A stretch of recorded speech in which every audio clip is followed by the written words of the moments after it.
বরিশাল পটুয়াখালীর জুলাইয়ের শহীদ জসিমউদ্দিনের মেয়ে আত্মহত্যা করেছে। বাবার কবর জিয়ারত করে বাড়ি ফেরার পথে সংঘবদ্ধ ধর্ষণের শিকার হয়।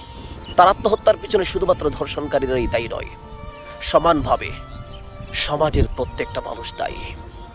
যারা তাকে নিয়ে ফিসফিস করেছে, সামাজিকভাবে হেনস্থা করেছে, সেই ট্রমা সে সহ্য করতে পারেনি। আত্মহত্যার ভুল পথ তাকে বেছে নিতে বাধ্য করা হয়েছে।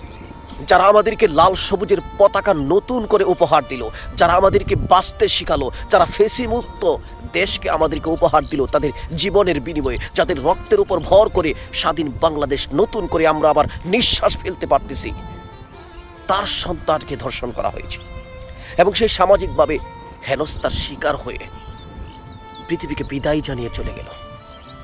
বাহ, গাদ্দার জাতি আমরা, মুনাফিক জাতি আমরা। এ জাতির ভাগ্যাকাশে আর সূর্য হয়তো উদয় হবে না। এবার যদি সেই সূর্য ডুবে যায়, কশ্চিনকালেও সেই সূর্য উদিত আর হবে না। যে জাতি তার স্বজাতির সাথে, বীরদের সাথে গাদ্দারি করে, সে জাতি লাল সবুজের পতাকা ধারণ করার যোগ্যতা হারিয়ে ফেলে।